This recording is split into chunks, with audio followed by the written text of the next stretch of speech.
Comme on n'a pas eu de cours jusqu'à présent, on va faire un cours sur Bereshit, la première paracha, Noach, la deuxième paracha, Lech Lecha, la troisième paracha, c'est la paracha de cette semaine, dans laquelle on va parler maintenant. On va essayer de voir le rapport qu'il y a entre les trois parachiotes. Alors, Bereshit, de quoi ça parle? Bereshit, c'est la création du monde. C'est la création du monde, c'est quelque chose de magnifique. Akadosh Baruch Hu, il crée, comme on dit, un nouveau monde. Un monde extraordinaire, un monde très beau, très fort, très puissant, qui contient dans lui beaucoup de puissance et d'énergie. Et le septième jour, il se repose. On va nous parler du Gan Eden, on va parler plein d'histoires dans Parashat Bereshit. Mais la fin de Bereshit, la fin de Parashat Bereshit, c'est assez triste. Les vivants qui étaient à l'époque, ils commencent à vivre pendant 1000 ans, ils voient pas la fin ils voient pas leur fin, et ils commencent à se sentir qu'ils sont très puissants et très forts, et ils commencent à faire beaucoup de bêtises. Et là, on emploie le terme Hamas, d'accord? Donc le Hamas, c'est le viol, le Hamas, c'est le vol, le Hamas, c'est tout ce qui a rapport avec le Hamas, c'est ce qui se passait à l'époque du temps juste avant le déluge. Donc, ok, ça c'est Parashat Bereshit. Donc on commence avec quelque chose d'extrêmement content et joyeux, et on termine avec quelque chose de beaucoup moins joyeux. Toujours est-il que c'était Akadosh Baruch Hu, il a créé l'homme au début, il voulait que l'homme se sente autonome. Et ça veut dire, Akadosh Baruch Hu, il était tellement bien caché, tellement bien voilé, que l'homme, il était autonome, il faisait ce qu'il voulait, et il se sentait même qu'il n'avait même pas besoin de dire et de donner un compte à celui qui l'a créé. Le Midrash, il va tellement loin, il nous dit que quand Adam Arishon, il a été créé, alors tous les êtres qui étaient, pas humains, on peut pas dire humains, mais tous les autres êtres qui étaient dans le monde, ont voulu se prosterner devant Adam Arishon, et comme il ressemblait à Akadosh Baruch Hu, et ils ont dit, ah, c'est toi le créateur. Ils sont tous prosternés devant lui. Et Adam Arishon, il a eu un certain moment, et il s'est tout de suite ressaisi, il a dit, non, attendez, je suis pas le créateur. Et c'est ce qu'on dit tous les vendredis, Bo nishtachave, venez tous, on va se prosterner, venichrea, on va se baisser devant Hachem Elokeinu, devant Hachem, celui qui nous a fait. Bo nishtachave, venichrea, venivarcha, l'ifna Hachem Elokeinu, on va bénir Hachem Elokeinu. Donc ça c'est, Akadosh Baruch Hu, il a créé l'homme il était autonome, il se sent vraiment autonome et il fait ce qu'il veut. Parashat Noach, stop, on arrête tout ça, et on crée un nouveau monde. On purifie le monde, pas un vrai nouveau monde, puisqu'on va prendre tous les éléments qu'il y avait dans le monde ancien, et on le purifie. On le purifie, comment on le purifie? On met 40 jours et 40 nuits d'eau sur le monde. Pendant 40 jours et pendant 40 nuits, il y a de l'eau qui vient d'en haut, qui vient d'en bas, et c'est une sorte de mikvé qu'il y a. Le monde, il rentre dans un mikvé. Et de même que le mikvé, il est 40 CA, c'est une quantité d'eau qui rend cachère le mikvé. De même, le monde, hop, ça y est, Akadosh Baruch Hu a pris le monde, il a trempé dans le mikvé, il l'a rendu pur. Une fois que le monde, il est pur, il n'y a pas de problème, on peut continuer. Et comment on voit qu'il est pur? La première chose que les gens y remarquent, c'est l'arc-en-ciel. Et là, on nous dit, l'arc-en-ciel, c'est un signe entre le monde, entre Akadosh Baruch Hu. Quel rapport? L'arc-en-ciel, c'est quelque chose de naturel. C'est pas un signe on pourrait croire qu'il n'y a pas. Non. Justement, ça c'est le lien. C'est que avant cela, l'homme ne pouvait pas arriver à voir l'arc-en-ciel. Il n'était pas assez raffiné pour pouvoir voir les différences de couleurs dans une couleur. Il n'arrivait pas à voir le reflet que peut amener une lumière. il voyait une lumière et c'est tout. Après cela, comme le monde il était beaucoup plus pur, après la pureté, après les 40 CA de Mikvé, alors à ce moment-là, hein, l'homme il pouvait percevoir d'autres couleurs, d'autres manières de voir les choses. Donc, si on peut dire, c'est le lien de tchouva, le lien c'est pas toujours tout noir ou tout blanc, il y a des petites couleurs comme ça, et qui donnent la possibilité de faire tchouva. Donc, avant Noach, alors que Noach, il a averti tout le monde, faites tchouva, personne n'a fait tchouva, mais après on rentre dans l'ère, à la fin de la parashat Noach, on rentre dans Abraham. Et là, l'Ech Lecha, comme le Rabbi Rachab disait, c'est la paracha joyeuse. Pourquoi? La paracha joyeuse, parce qu'on ne va pas nous parler d'Abraham du début jusqu'à la fin. Donc, du début jusqu'à la fin, c'est pas Abraham d'ailleurs, c'est Avram, dans parachat Lech Lecha, accompagnement au début, et on va nous parler donc d'Avram, et donc c'est joyeux, c'est quelque chose de joyeux, on va nous parler. Et là, dans parachat Lech Lecha, on commence le deuxième 2000 ans du monde. Parce que les premiers 2000 ans, c'était quelque chose, et le deuxième 2000 ans du monde commence donc le don de la Torah. Par le biais d'Abraham, dès qu'Abraham est il naît un être qui peut concevoir l'unité de Akadosh Baruch Hu, qu'Akadosh Baruch Hu est un. Et là, ça c'est la paracha. Donc, on commence, si on veut, Bereshit, Noach et Lech Lecha. Lech Lecha, ça veut dire quoi? On va traduire juste le mot. Lech Lecha, c'est va pour toi. Ne va pas pour moi, mais va pour toi. Si tu avances, crois pas que c'est pour moi, c'est pour toi que tu avances, d'accord? Ça va te faire du bien d'avancer. Ok. Si on prend les mots des parachiotes, le mot de parachute, c'est quelque chose d'important. Bereshit, c'est le commencement. D'accord? Noach, ça veut dire, c'est quelque chose qui est calme, quelque chose qui est paisible, quelque chose qui fait plaisir. Ça, c'est Noach. Lech Lecha, c'est avance. En fait, dans Bereshit, on va trouver le Bereshit, Noach et le Lech Lecha. Dans Parashat Noach, on va trouver le Bereshit, Noach et le Lech Lecha, je vais l'expliquer, bien sûr. Et dans le Lech Lecha aussi, on va trouver. Je vais donner un exemple. Dans Parashat Bereshit, on a Bereshit, c'est le commencement de la chose. Parce que le deuxième, on va trouver Noach dans Parashat Bereshit, parce qu'Akadosh Baruch Hu, il s'est reposé quand Bayom Hashvi, Noach Bayom Hashvi, et le Lech Lecha, c'est le pour-vous, où Akadosh Baruch Hu nous dit dans Parashat Bereshit, multipliez-vous, ayez des enfants. Et ça, c'est le Lech Lecha, continuer et avancer. En fait, ces trois, si on peut dire, Bereshit, Noach et Lech Lecha, chacun doit avoir à chaque instant. Bereshit, c'est de se dire, ok, ça n'a pas d'importance où je suis, je peux toujours recommencer ma vie. Je peux toujours avoir quelque chose de nouveau. Je peux me renouveler. Akadosh Baruch Hu, par le fait qu'il a créé le monde, et qu'il crée le monde, il nous donne la possibilité à nous, puisqu'on lui ressemble, de se recréer. Alors quoi, de se recréer? Oui. De se recréer, ça veut dire, même que on est en train d'écouter quelque chose qu'on veut vraiment écouter, et qu'on sait que c'est pas bien d'écouter, on peut se dire stop, maintenant je m'arrête, et maintenant je recommence, je deviens une nouvelle personne, et je veux pas écouter ça. Je veux pas voir ça, je veux pas parler avec cette personne qui m'influence mal, etc. Je veux commencer ma vie comme il faut. À chaque instant de sa vie, on peut faire un Bereshit. Mais il faut savoir que ce Bereshit-là, il faut le faire d'une manière noire. C'est pas parce que tu as fait ton Bereshit à toi que tu dois donner des coups de poing à tout le monde. Tu dois le faire d'une manière noire. Tu dois le faire comme il faut, reposer, et surtout être entier avec ce que tu fais. Et si tu le fais d'une manière entière, alors tu es intègre. Et si quelqu'un il est intègre, alors il est content, il est heureux, il fait les choses comme il faut.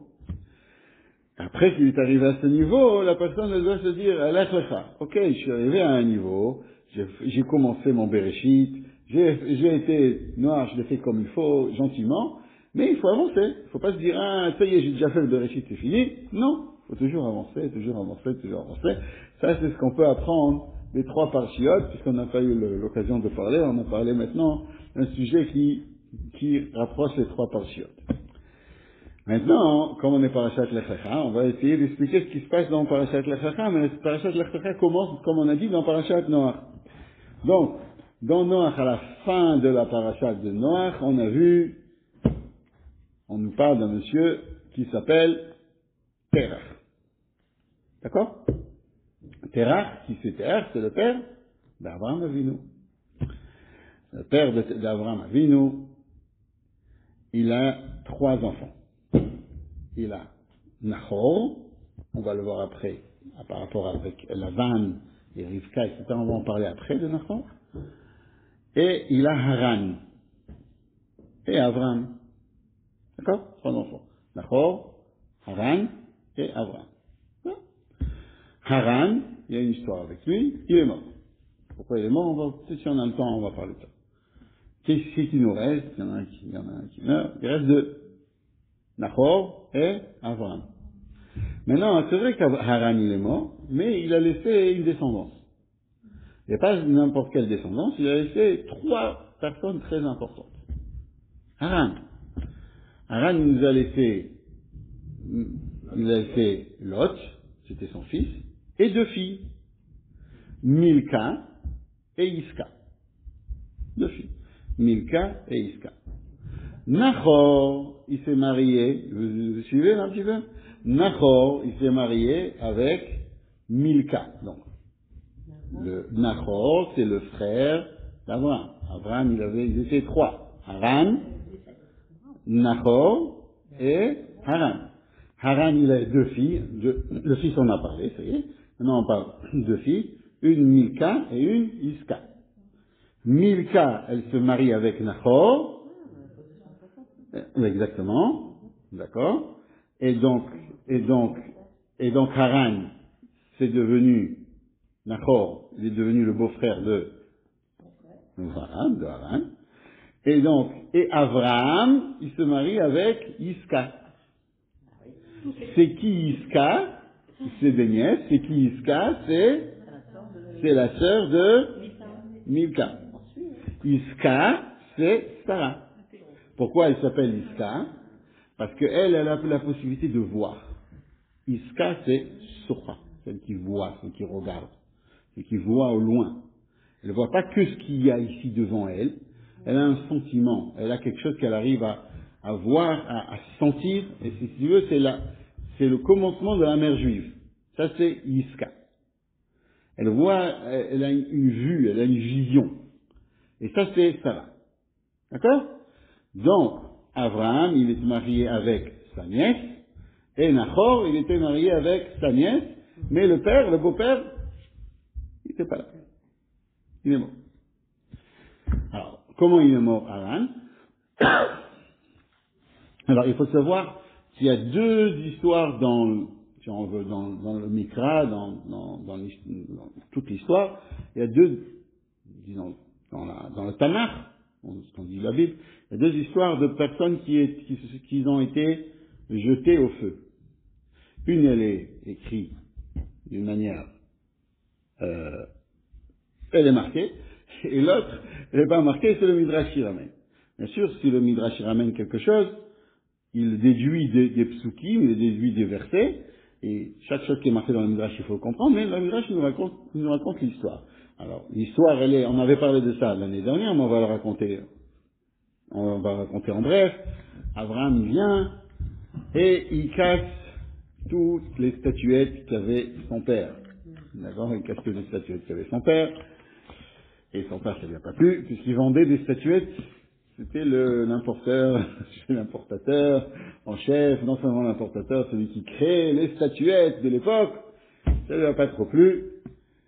Et il a dit, Abraham, comment tu as fait quelque chose comme ça? Comment tu as pu me détruire mon business? Il a dit tout simplement, c'est pas moi. Comment c'est pas toi? Non, tout était comme il faut, il y avait que toi dedans, il n'y avait que toi qui as la clé, tout est démoli.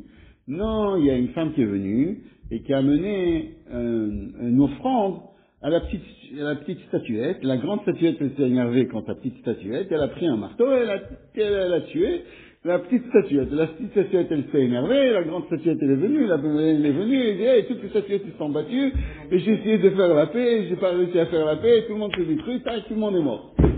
Alors, son père, il a dit, père, ok, c'est très rigolo, je te viens que les statuettes, ça bouge pas. Il a dit, si ça bouge pas, pourquoi tu la ramènes en France? D'accord? Et comme ça, il n'était pas très content. Et là, il y avait le roi du monde de l'époque, le roi du monde, c'était Nimrod. Nimrod, c'est lui qui a dit, moi, je vais me battre contre Akadosh Baruch Hu. Et il a dit, c'est quoi ces histoires? Amenez-moi, il y a un révolutionniste ici. Il faut le tuer tout de suite parce que des idées comme ça, on sait pas, si on commence, on sait pas où on va finir. Donc, il a pris Abraham, il lui a dit, c'est quoi ton histoire?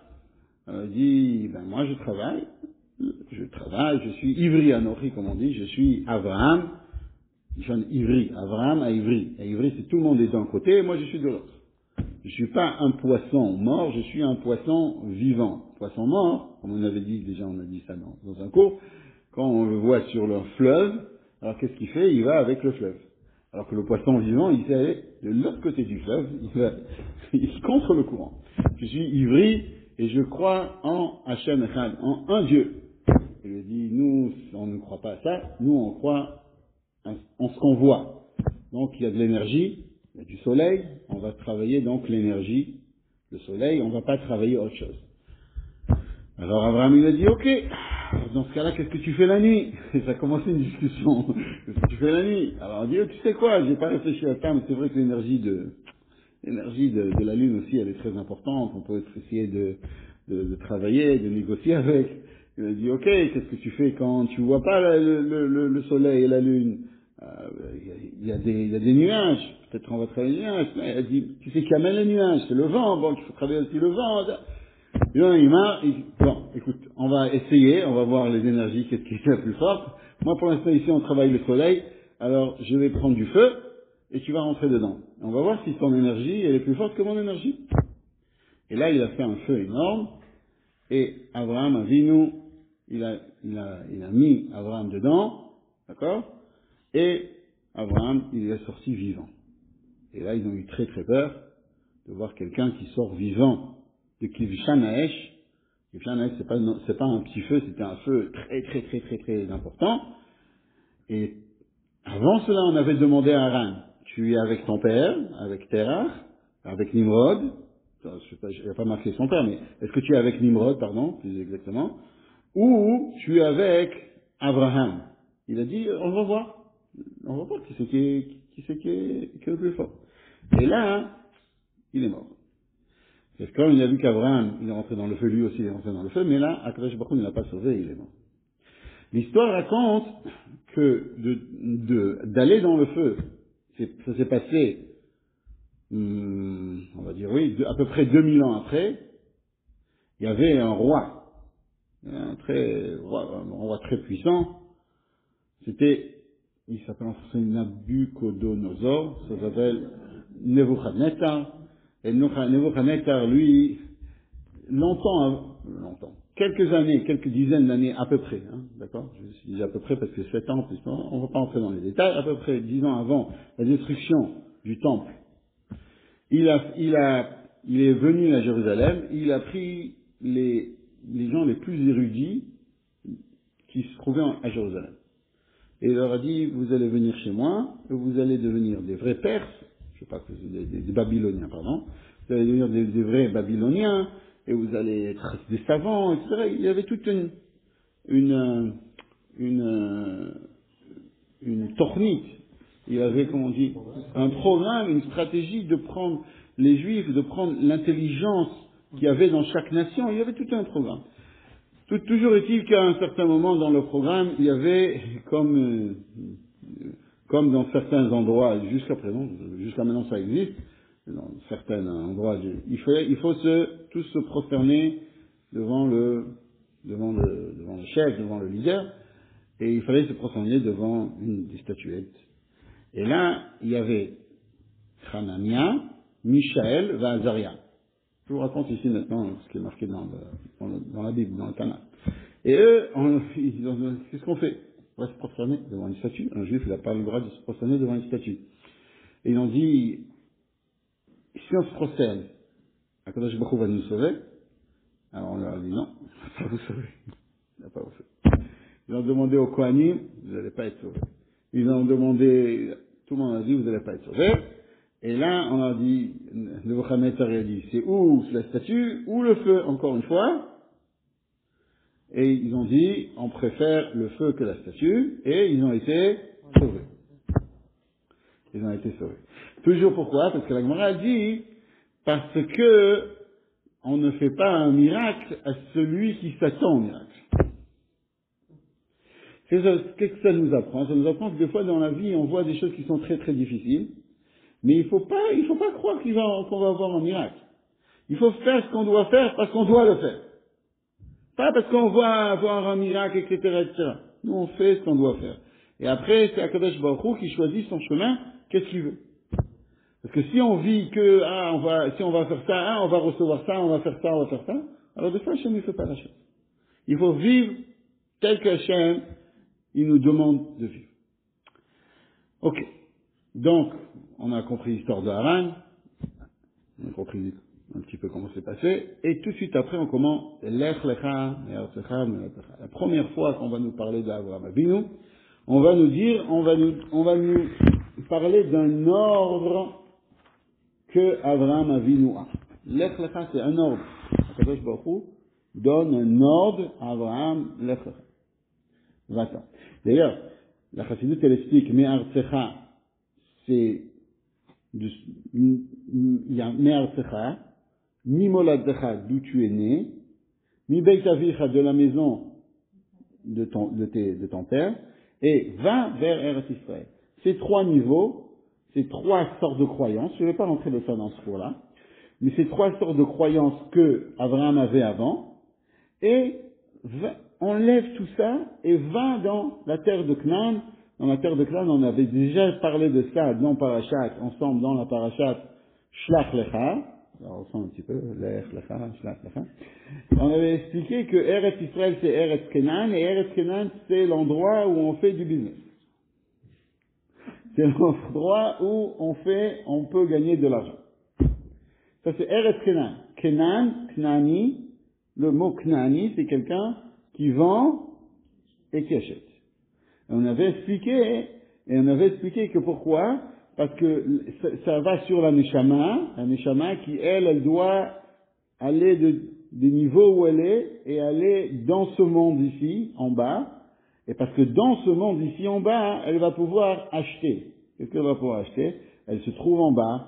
Elle se trouve comme elle est seule. Ça veut dire, elle peut avoir un certain, par le biais du corps, d'avoir une expérience qui se dit, moi, j'ai pas besoin de donner un compte au Créateur, et malgré cela, elle va quand même donner un compte au Créateur, par le biais du corps, par la Neshama. La Neshama, elle est attachée avec lui. Mais le corps du Juif, qui est né, qui vit de la Neshama, peut se sentir qu'il est complètement séparé, et malgré qu'il peut se sentir complètement séparé, alors il continue à être attaché avec le Kadosh Baruch Hu. Okay. Maintenant, la question que je vous pose là, c'est une question que le Maharal de Prague y pose. Le Maharal de Prague, c'est l'arrière-grand-père du Rabbi qui habitait à Prague. Il habitait dans une époque qui était très très dure pour le peuple juif. C'était des époques où les non-juifs, ils disaient, les juifs, ils se servent du sang, d'accord, des non-juifs pendant le Pessah, et avec ça, ils font les matzot, et donc c'était des moments très très très durs, et après il y avait des pogroms. Et quand le Maharal du Prague, il est né, sa naissance, toute sa vie il s'est battu contre ces pogroms-là, et sa naissance a sauvé d'un pogrom énorme. Ce qui s'est passé, c'est qu'il y avait, je rentre dans une histoire, excusez-moi, mais bon, je vous explique juste c'était qui le Maharal de Prague, si on peut dire si c'était qui, c'est ça. Quand il est né, c'était Erev Pessah. Ils étaient en train de fêter la Pessah. Et bon, la mère du Maharal, elle a eu des contractions, et ils sont sortis pour appeler la sage-femme. Et quand ils sont tous sortis, ils ont eu très peur qu'elle ait accouché, etc., ils ont tous crié comme ça, il y avait un non-juif qui était là-bas avec un mort, un enfant, qui voulait l'enterrer dessous la maison du rabbin de Prague de l'époque, du père du Maharal, pour dire, ah, voilà, les juifs, ils se servent du sang du non-juif, et voilà le petit qui est là, et il est enterré, ils l'ont enterré, et voilà, c'est une preuve. Et le fait même qu'ils sont tous sortis dehors, celui qui était avec le cadavre de cet enfant, il a eu très très peur, il a commencé à crier, il dit, j'ai rien fait, oh, c'est pas moi, on m'a demandé, on a compris ce qui s'est passé, la police est venue, elle a arrêté, et par ça, sa naissance même a enlevé un programme énorme à l'époque. Toujours est-il que Maharal de Prague, il nous dit, il a énormément de livres, et plusieurs livres de Chassidut sont basés sur ses écrits. Et là, il pose la question, pourquoi on ne parle pas un petit peu plus d'Abraham?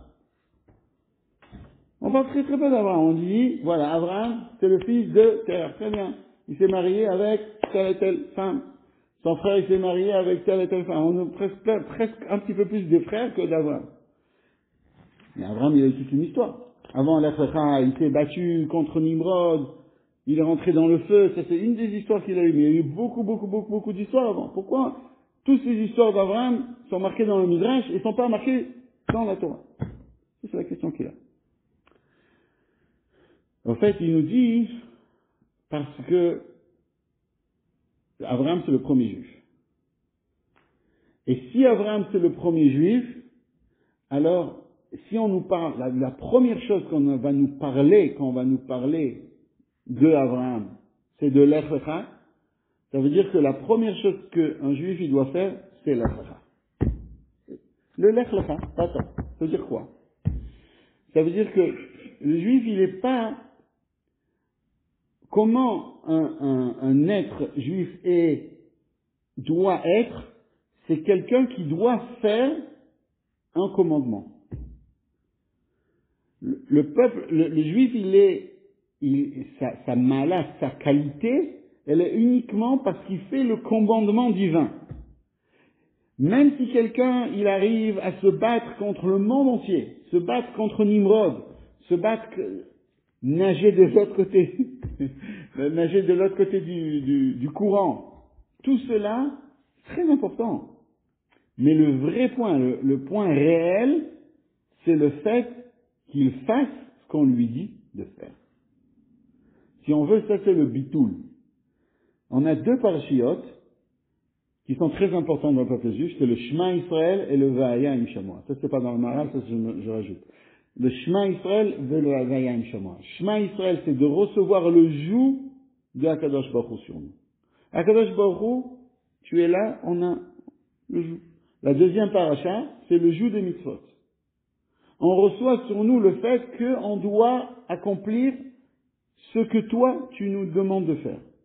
Et on le fait uniquement parce que tu nous as demandé de le faire, c'est tout. Pas parce qu'on va avoir le Gan Eden, pas parce on comprend, on est très intelligent, on comprend la chose que c'est très important de le faire. On le fait uniquement parce que tu nous as demandé de le faire. Et on sait que toi, tu nous aimes, et si Akadosh Baruch Hu nous aime, donc il va nous donner quelque chose qui est bien pour nous, donc on le fait parce que tu nous as demandé. Shema Israël, Va'aya im Shamoa. Et ça, c'est le lien de Lech Lecha me'artzecha me'moladtecha. Et c'est pour ça qu'Abraham Avinu, il a attendu, on va voir à la fin, plus de 90 ans, d'accord, pour faire la Brit Mila. Pourquoi il a attendu tellement de temps? Pourquoi il a attendu parce que il voulait que ça soit fait par le fait qu'Akadosh Baruch Hu leur donne de faire la chose. Il voulait pas que lui, il arrive, on peut pas le refaire. C'est quelque chose qu'on fait, après c'est tout. Donc, il voulait attendre que ce soit Hachem qui lui dise de le faire pour le faire. L'importance d'écouter. L'importance de se dire, je le fais parce que tu m'as dit. C'est vrai que c'est très important après si on veut, de faire le noir de la chose. Le noir de la chose, ça veut dire de comprendre, d'être uni avec l'idée, de le faire gentiment, c'est vrai. Mais on doit commencer, on doit avoir le Bereshit, de se dire, à Kadosh Baruch Hu, tu me demandes quelque chose, je fais, c'est tout. Et pas parce qu'on va recevoir ça, et même pas parce qu'on va être sauvé, de le faire parce que Kadosh Baruch Hu nous a dit de le faire. Ça c'est, si on veut, ça c'est, je vais juste terminer par ça, parce que j'ai parlé un petit peu beaucoup, mais c'est un petit peu l'idée de la mezouza. Quand tu veux savoir si dans cet endroit il y a un juif qui habite ou pas, d'une manière générale, tu regardes, est-ce qu'il y a une mezouza ou pas? Maintenant on le cache, etc., à cause de certaines raisons, antisémitisme, mais dans beaucoup d'endroits, tu regardes, là où il n'y a pas, il y a une mezouza ou il n'y a pas une mezouza? Mezouza. C'est quoi la mezouza? La mezouza, hein, elle est marquée 2 fois. Il y a 2 parachutes où on nous parle de la mezouza. Dans Shema et dans Vaya, Shema. Shema, Israël, Hashem, Uchtatam, al-mezuzot, Beitecha, Visharecha, et dans Vaya, Shema. On a dit, Shema, c'est la Kabbalah, qu'il y a Kadosh Baruch Hu, et dans Vaya, Shema, Tishmu, al-mitzvotai, c'est la deuxième paracha qu'on lit, donc, qu'on fait Kriyat Shema. Donc, on fait Kriyat Shema, d'une manière générale, il y en a 3 parachutes. On a Shema Israël, Ve'afta et Hashem Elokecha. La deuxième paracha, c'est Ve'aya im Shamoa, et la troisième, Ve'yomer Hashem el Moshe Lemor, on parle des tzitzit. Dans les 2 premières, la première, c'est, on reçoit sur nous le joug d'Akadosh Baruch Hu, et dans la deuxième, Ve'aya im Shamoa, c'est on reçoit sur nous les mitzvot. Et là, on nous parle de la mezouza. Et quelqu'un qui m'a demandé, ça veut dire quoi mezouza? Ça veut dire quoi mezouza? Zouza. Alors, en fait, Zouza, ça s'écrit Zain Vav, et Za, ça s'écrit Zain Hey. D'accord? Mais, ça veut dire mais, ça vient du Zain Vav et Zain Hey. Vous voyez comment ça s'écrit? Mais, Zouza. Zain Vav, d'accord? Dans la mezouza, ça se lit Zou,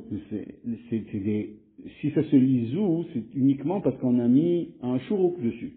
Mais ça se lit Zo. Il y a beaucoup de choses où on dit Zo, Zou. C'est pas exactement la même chose. C'est en araméen, c'est en hébreu, mais si on veut, c'est Zain, Va. Alors, et le Zé, c'est Zain, He. Zain, He, ça représente Akadosh Baruch. Pourquoi ça représente Akadosh Baruch Hu? On a marqué Zé, Keli, Ve'amzeu. Je ne sais pas si vous avez remarqué, dans Az Yasher Moshe, où venez Israël, qu'on dit Shabbat, à un moment on dit Zé, Keli, Ve'amzeu. Le peuple juif, quand il était dans la mer Rouge, la mer Rouge elle s'est ouverte, et d'un coup ils ont eu un niveau de dévoilement divin. Oh, ça c'est Hachem, ça c'est Hachem. Ils ont retrouvé Hachem. Ils ont retrouvé celui qui les avait tellement aidé en Égypte. Tous qui ont dû travailler très très durement, qui ont trimé en Égypte,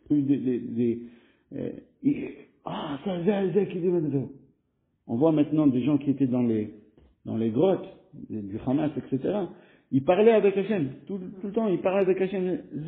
Quand ils sont sortis, il y a eu un très très grand kiddush Hachem, maintenant il y en a un qui était dans les grottes et est sorti, il est allé dans un grand kikar, dans un grand, comment on dit, un grand carrefour, il a demandé à tout le monde de mettre des tefilines.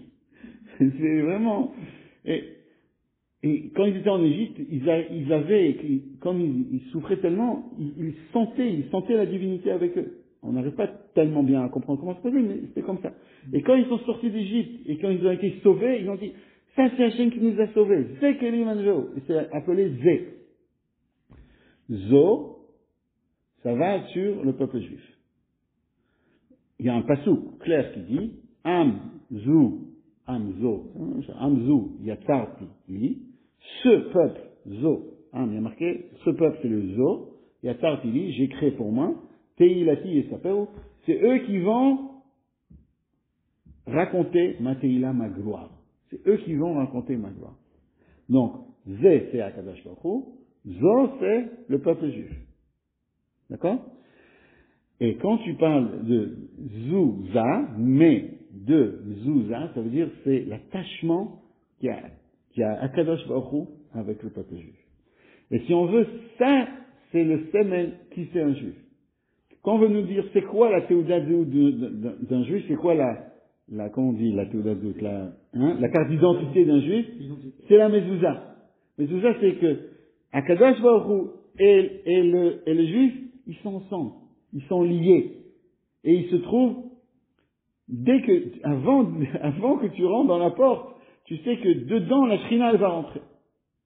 Avant qu'on commence à rentrer dans la maison, on sait que s'il y a l'unité entre Akadosh Baruch Hu et Knesset Israël, il y a la Shrina qui peut être dedans. Et comment on s'unit? On s'unit en faisant la mitzvot. On s'unit en écoutant ce qu'Akadosh Baruch Hu nous demande de faire. Et ça, c'est la vraie union. Quand le créateur du monde, il nous dit, fais ça, fais ci, fais ça, et on fait ce qu'il nous dit de faire, on s'unit. Notamment par le biais de la mitzvah qui nous a ordonné de faire la mitzvah. Mais c'est pas que avec ça qu'on s'unit avec lui. C'est avec tout ce qu'il nous demande. C'est pour ça que l'Ephra, c'est la première, quand on va nous parler du premier juif, alors on va nous dire, ok, son identité, c'était quoi son identité? C'était qu'il écoutait ce que Akadosh Baruch Hu lui a dit de faire. Que Bezrat Hashem, on écoute ce qu'Akadosh Baruch Hu nous dit de faire et qu'on s'unit avec Akadosh Baruch Hu jusqu'à ce qu'on s'unit avec la vraie union dans la Biat Mashiach, c'est dans la venue du Mashiach, Tekef Omnia Mamash.